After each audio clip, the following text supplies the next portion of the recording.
Hi, I'm Jim Helsinger, Artistic Director here at Orlando Shakes, and it is my pleasure to welcome you all to our live-streamed Q&A with some of the creative team from the Little Shop of Horrors. Feel free to leave your questions about the production in the comments section here on Facebook, and tonight's guests will answer them live. We are so excited to be going back to Lake Eola to create a safe outdoor experience for our patrons. This is the first large-scale musical since our theater closed its doors due to the pandemic in March 2020. We had a big success with Midsummer Night's Dream, and we're looking forward to doing it again with Little Shop of Horrors. Let's check out a short preview for this Hollywood sci-fi smash musical. It's from out of this world, Little Shop of Horrors. Who's the hungriest plant in all of Skid Row? A musical comedy that will make you scream with laughter. Don't miss this delicious delight. Witness the invasion live on stage. Feed me, Seymour. See Orlando Shakes' Little Shop of Horrors live at the Lake Eola Amphitheater, May 5th through 23rd. Tickets at orlandoshakes.org. Okay, so let's meet some of the creative team behind this magical production. I want to bring in our lighting designer, Philip Lupo, and here he comes, and our costume designer, Denise Warner. We want to hear your questions. Please leave those questions for our guests, and we'll answer them live. So, hey guys, let's go, Denise, to you first. Why don't you begin by letting us know what you're wearing and how it's used in the production? So, the inspiration of this production is camp, over the top, 50s musical, lots of fun. And basically what I'm wearing is a foam hat with alien bebops that will appear at the end of the play and being worn by the urchins, who are the three ladies who kind of are the backbone of the play, the conscience of the play, the Greek chorus, and they evolve to this, which harkens to what the plant Audrey 2 is wearing. Fantastic, fantastic. And yeah, they're kind of the supremes of our production, the background singers, and then, but also the Greek chorus, right? And the plant is going to dominate the world. Yes, fantastic. Let me stay with you just for a second. So, but we have to do all this under COVID. What challenges for the costume shop has this made? Well, there have been a number of challenges, and we're up to speed on that. Probably the first challenge was when we were able to have a full cast. And a show like this is predominantly a purchase show. And so generally we have, we know a cast about 3 weeks prior to rehearsals. But in this instance, due to COVID and a variety of things, we found out, or I found out, the week before rehearsal. So then there's a lot of mad dash shopping online. Well, we literally could not get our contract approved through Actors Equity, the Actors Union, due to various safety guidelines that they were still going through. So we were not able to offer contracts to people until a week before they started rehearsals. Right. Yeah, so, So basically I had lots and lots and lots of resources ready as soon as I had sizes. And then when we get into the regular process of the rehearsal and having fittings, we were guided by AEA and CDC, that we could only be with an actor close up for 15 minutes. And that's, you can't get a lot done in 15 minutes. So basically we did a lot of, here, put these things on. And we started a timer as soon as we got close. And then when the buzzer went off, we said, our 15 minutes is up, but we still had time to just talk at a distance. So that was challenging.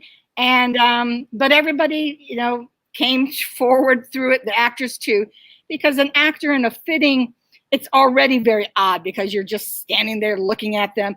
And sometimes, you know, they feel like a piece of meat, and we try not to make them feel that way. But in this instance, myself and my assistant Mel were actually in the fitting. And then we Zoomed the costume shop, which is in another room. Oh, you can't see that over there. But the people of the team that would be sewing and making alterations were not able to be with us. So they were on camera, and then we blended it all together. Yeah, that was one of the things I was going to ask you, and you've already explained it, is the room that you're in, which we can see, is actually our Mandel Theater, Right. Rehabbed to be the wardrobe area, because anybody that's touching the actors is in a different pod for us, a different Right. group from the people creating the costumes, so that if anybody were to test positive who's creating the costumes, that would not stop the performance from going on. So we've had to keep lots of different groups separated due to COVID. I see a question coming in. Did you build Audrey 2 or did you rent it? That's an interesting question. Let's tell them about our Audrey 2. Yeah, sure. Well, when we started this process and with Midsummer, we knew that we had these 2 shows, that we had all the COVID. Basically, myself as the designer and shop manager realized that building was really not a good option, because when you build something, you have to have multiple fittings for multiple periods, more than 15 minutes. However, I sourced some items for our Audrey 2 and ordered them, but I didn't quite trust what would show up in terms of its fitting.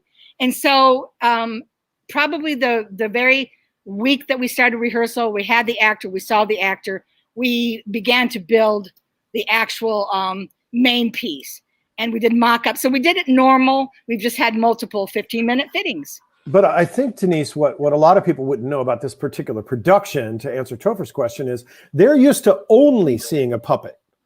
Right. There's only a big puppet that munches you in Little Shop of Horrors. But our director, Steve, wanted to allow people to actually see the person playing the plant. And under COVID, we felt that having people go through a portal of somebody's mouth and getting too close was going to be too hard anyway. Yeah. So maybe Kaylin will show us because we're going to do a walkthrough of the set in a few minutes.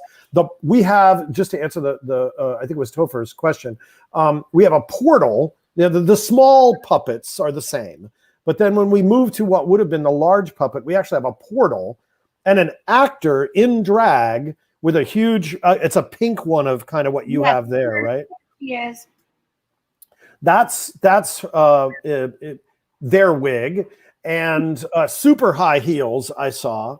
Yes. And so that character actually comes out and talks to Seymour, sings with Seymour.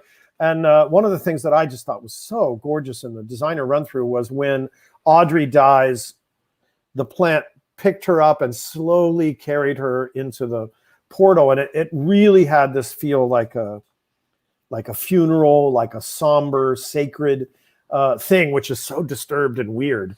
I thought it was really cool. And then Chop. But this production is different. You're going to see a character come out in high heels in that great big pink thing, playing the plant that goes in and out of the portal where the plant is, which is kind of different. Let me jump over to lighting for a minute. Hello, Philip. Welcome.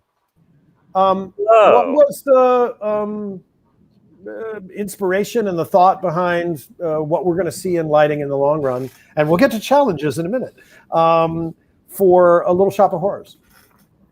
From the beginning, in my conversations with our wonderful director, Steve McKinnon, the real focus from lighting for this show was a rock and roll musical. There's a lot of different styles in the show between songs, but at its core, what we decided to really hone in on was it being a rock and roll show, having this fantastic live band that's here. And we can hear them warming up right now. Yeah, warming up and doing sound checks helps with the energy. And so being able to mirror that lighting wise is really every song I always, as I'm programming this week, going, all right, what's a rock and roll way to end this song? And that's kind of the theme that we're trying to pull through a lot of the show. A question just popped up of how is this lighting design different from Midsummer? And I think you're saying some of it in rock and roll. I think one big quick difference is spotlights. So when the audience comes in, and maybe in the walkthrough we'll see that too, there's 2 really big scissor lifts that go up in the air that will hold our spotlights, so that rock and roll kind of spotlight feel is something we can see and know. And we didn't have that from Midsummer at all. What else is different from Midsummer? The focus on Midsummer for me was I don't want to say subtlety, because there is no subtlety out here at the lake, but there were a lot more moments to craft. There was a lot more simplicity in some of the lighting design. We kind of went from Athens, we lived in the forest, and that had its own texture and world. And our scenic designer, Bert Scott's LEDs that lit up all of the foliage were fantastic kind of ways to bring a little bit of beauty to it. Like I mentioned, this show is, because it's rock and roll, it's about these big, broad strokes, bright lights, things moving around a lot, that kind of movement and energy, whereas Midsummer was a lot more about kind of crafting attractive moments that supported the story. Yeah. A question was just up from the chat of how is it different being outside than inside? And I think that's probably affected lighting possibly more than anybody else because of daytime and nighttime alone, let alone everything else. Well, what's the difference in doing this outdoors, Philip? I don't know what you're talking about, Jim. It's exactly the same. No, our biggest challenge is definitely the daylight. Right now, it is light outside. Rehearsals start around noon and continue only until 10 o'clock, because that's when we have to stop. The lake makes us, we're not allowed to have amplified sound post 10 p.m. at Lake Eola. So if we were doing the show in November, December, January, we'd have sunset around 5:30 and we'd have plenty of hours. But because a little bit with Midsummer and definitely into this show, we are in summertime, we are in late spring, and so we don't get usable darkness where we can see some lights come up on stage until about 8 p.m., which is difficult from a rehearsal standpoint because that only gives us 2 hours with the actors. It's difficult show design wise because a good half of the first act is kind of in what it is in right now, which is ambient light. And then programming time, normally me and our programmer and our lighting team get in during the day a little before rehearsal and we'll work on lighting cues. But for this show, we show up a little bit later in the afternoon and we stay well into the night, well into the next day, the wee hours of the morning, because it's the only darkness we have. So for our audience members, one of the things you should know about Philip's dedication and the rest of our electrics team is our rehearsal ends at 10 and then they're staying till midnight and sometimes 2 in the morning because we can't have amplified sound, but we can look at some lights, but the actors are gone. We can't use the spotlights because they're on the scissor lifts. So it go beep, beep, beep. When they go up and down, we can't do amplified sound. So I think it's really, really a challenge. And I think it's interesting for the audience to know that due to technology advances, one of the things you've been able to do is program on the computer some of the things the lights will do and then come down and try it rather than because you're losing light time. You can try something that you've done before. And that wasn't technology that we had when we were down in the lake 15 years ago. That didn't even exist. That's what it is. We use it for Midsummer as well. And it's a visualization technology. It allows me to sit in my office here in downtown and look at a 3D model of the stage and estimate where the lights are and what color they are and how bright they are. It's balancing what I'm seeing in that and then coming down here and going, oh, it's a little off, or oh, that color looks different. So a little bit of this has been an experience of reconciling that technology, which is still fairly new, with the actual process of being here till 2 a.m. So it's been a process. Yeah. We're about to go on a tour with our stage manager, Kaylin Krioski, but Denise, let me go back to you for a minute. What's exciting about what the audience is going to see in costumes? What's something that you could give away that's fun? This is what you're going to see. I think what is exciting with this show and costumes is similar to a lot of shows, but it's what the actors bring they put the clothes on and the clothes become a part of them. And that's not particularly for this show. If it works, it's for every show. However, with this show, because it is such a high energy show, and I'm kind of giving them high energy colors and a lot of movement, clothes that can move for all the dancing. I think that is just watching all of that moving around. The choreography is so fabulous. The singing is fabulous. Everything is fabulous. And the costumes just make it pop even more because they're a little bright. Philip, what from a lighting perspective is something that is going to be unique, exciting, or something our audiences can go, oh, I was told that was going to happen. I was on the Facebook thing. He's pausing because he's walking to go show me something. I will say, and I don't know if this is where you were, I don't think this is blown up right now, but we ordered 2 gigantic tendrils that are about 20 feet tall that grow during the show. You know, like when you, if you go past a car lot and they have those big fans that are big, tall, we have 2 giant green tendrils when the plant takes over the world. So that's a thing that I think will be amazing for audiences to see. We had a special order it from China and we just got it in. So that's an excitement thing to see. Philip, did you have something to add? I didn't. I thought you were asking me a question. I could not hear you. Because the band is playing now. I was asking if you can hear me, what audiences, what's something lighting wise that they can be prepared to see in the show, or a moment to look forward to that, since they're on Facebook, they kind of know how we created it or what it is. Absolutely. The biggest thing to look for is it's a lot of the rock and roll that I was talking about. Mm-hmm. There are going to be moments our cast is remarkably talented. And so while they don't have actual mics in their hands, there are moments where both the blocking and the fantastic choreography by Kim Ball really wrap together with the lighting. We'll see the introduction of the plant. There are some moments with the dentist, which is a particularly sick character that gets super rockin'. And so watching for that kind of integrating of the lighting into the music is the most exciting part of the show. Outside of costumes is the best part of the show.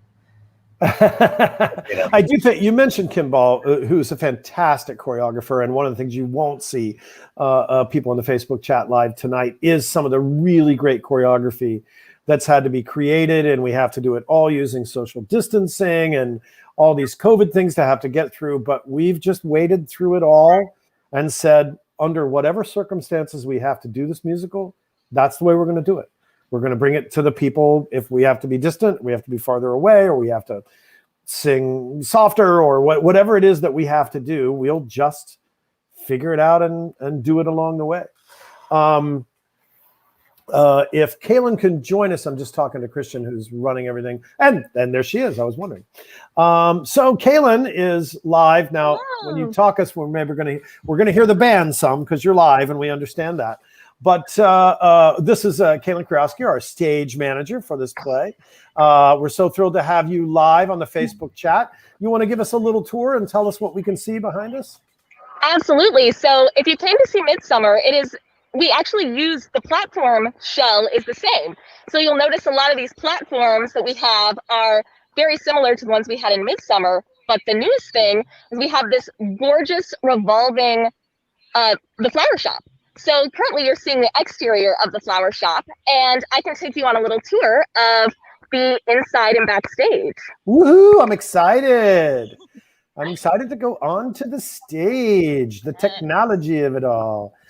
It is a beautiful set and another very colorful set. And I do think for those people that saw Midsummer, it will be interesting to go, oh, that staircase morphed into this. And the back where the moon was is now where the orchestra is. And it's interesting the way Bert's done a great job of changing the space over. And we're on stage right now. And I showed us a little friend. We have our baby Audrey 2, who is the first of our Audrey 2 pods. So she's a gorgeous puppet designed by Vandy Wood, and I can't wait for you guys to see the full out Audrey 2 because she is quite the beautiful thing. So right now, going through the shop door of Mushnick & Son, and now we are in the back. So you can see a lot of the painting from the Midsummer wall is still there. And we have our beautiful giant Audrey 2 back here. She actually revolves on, so we have multiple changes. We turn the revolve so that we can see all the different sections of the inside and outside of the florist shop as it changes like Audrey 2. Fantastic. And I was telling the audience that you could see the big giant Audrey 2. That's a portal that opens up, and then the actor playing Audrey 2 comes and goes out of that, and that's where she eats everybody. Yes. Yeah. That And carnivorous see plant. me getting taller. I'm heading up the platform and going to give you a little sneak of the lovely bands you were hearing earlier. You can see. There's our There's friends, the band. Hello, band. Brandon and Josh and Lewis, and Austin right behind me. Everybody, that's who you were hearing playing earlier. We are very excited to have them tonight. We get to do a sits probe with them. It'll be our first time singing through all the songs with the band. For audience members joining us, sits probe, S-I-T-Z probe, is a term for the first time the band plays live with the cast. And that will be the first time we're doing that live down at Lake Eola tonight. It's an exciting moment in every musical, is to start to hear all the elements coming together. Because so far the actors have only been playing to a piano, and now they'll be singing to a full live band now. Yeah. Well, that's a little bit of a sense of our backstage, on stage, the portal, and the way things are looking.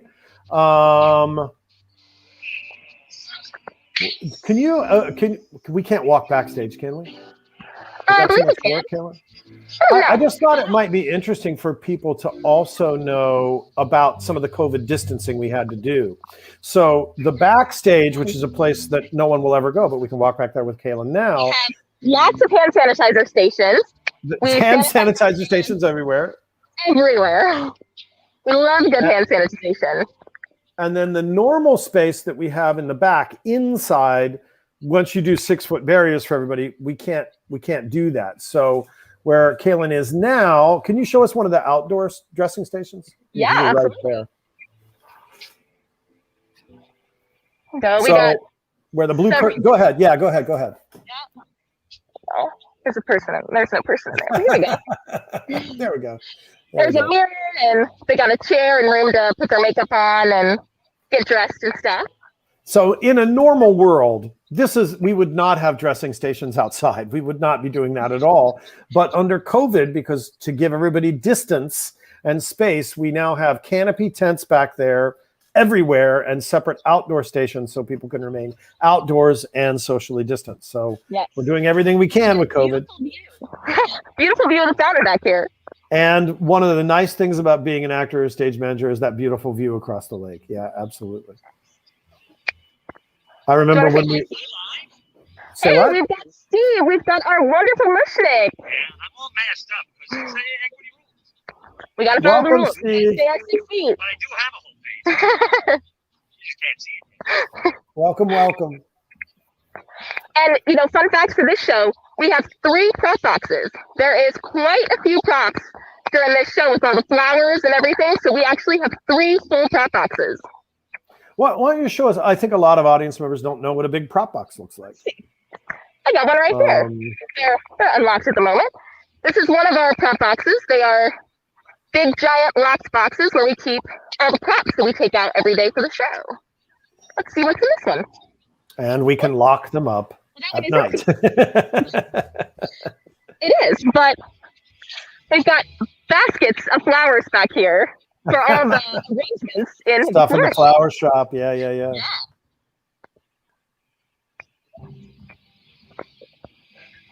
So that's a little tour of our backstage. Do you have any more? No, that was just one big. That's pretty much. I think that's a good feel for on stage and backstage for our audience members. Thank you so much for that. And then it looks like she just passed it, where they hit their hand sanitizer before they go on stage. They hit their hand sanitizer when they come off stage. And also they put on their microphones and stuff back there in that area we just passed. Yes. So that's a little bit of our... A box office here. We have a little box office that there was a box office staff here today helping people who wanted to get tickets. That's a great point to bring up. So how can you buy tickets in Little Shop of Horrors? Well, first of all, you can get them on our website, 24/7, orlandoshakes.org. The audience seating is limited to 275 people, all at 6-foot distances. Everybody who comes to see the show will be temperature checked. Everybody watching the show will be wearing a mask. There has been just lately some really good news from the CDC about people who are vaccinated being able to be unmasked if they're outside, if they're in small groups. Please remember, this is not a small group. This is a full performance in a large amphitheater. So we will need people to wear their masks throughout the production. If you're taking a drink of water or something, take it off for that and then put it back on again. We will be doing temperature checks. There was a recent announcement just from the county today, I believe, that social distancing may be moving to closer to 3 feet from 6. But we already have our theater laid out, and we're going to stick with exactly the way we have it because we've already made that promise to our ticket buyers. So that's the way that show will be looking. And then also, if you're walking around the park today, at least through Sunday, we have box office personnel at the box office at the lake 12 to 5. You can just stop by and buy a ticket. So if you're a downtowner, you work downtown, you live downtown, or you're biking downtown, stop by and buy a ticket to Little Shop of Horrors. It's going to be we're right there, Lake Eola at the Walt Disney Amphitheater. We open on May 5th. Is that the preview Wednesday? I'm not looking right here. It is. Dates. And I found some friends, Jim. I have Steve and Kim. Well, fantastic. Let's go say hi for a second. Say hi. Hey, everybody. Come see Little Shop. I just ran into them. We're getting ready to be back from dinner break. Oh, that's right, because we got a full night of work tonight. So we preview on the 5th and the 6th. We open on the 7th. Regular show nights are Wednesday, Thursday, Friday, Saturday, all at 7:30. Matinees Sunday at 2 for the most part. There are a couple select matinees for those people that don't want to drive at night. If you are coming to a matinee, it's pretty warm in Central Florida right now. We suggest that you bring sunscreen, bring some water, bring a hat, possibly an umbrella to shade off some of the sun there. But we absolutely, if you want to see the show, you can see it at matinee, you can see it in the evening, and it runs till the 23rd. Also, we want to talk about cushions. They're wire seats down at Lake Eola. They're not the most comfortable. That's fine, but it's like the wire seats anyplace else. There's a point where you go, hey, it'd be nice if I had a cushion. So we have them for you. When you attend a performance at Lake Eola, you can show your love for the arts and find comfort for your bottom by buying one of our Bless Thee Bottom, Bless Thee, which is a line from Midsummer Night's Dream, seat cushions. And they're available just right when you come up for the show for only $12. And you can be benefiting the nonprofit arts and also benefiting your butt. So that's one thing. Anything to wrap up? Designer, anybody want to give us one more snippet of something? We're almost out of time. Something else that's happening. Say it again, Kayla. Just getting a little taste of what the band is doing. Starting to hear the band. We're starting to hear the band right now. We'll be cranking up the scissor lifts to get the spotlights working tonight. And you'll notice that Denise is not only wearing a mask, she's wearing one of our themed green masks that will be used. You'll get to see on the stage in the play. And for those people that are interested, all of our actors will be wearing masks backstage. Before they go on stage, they hit hand sanitizer.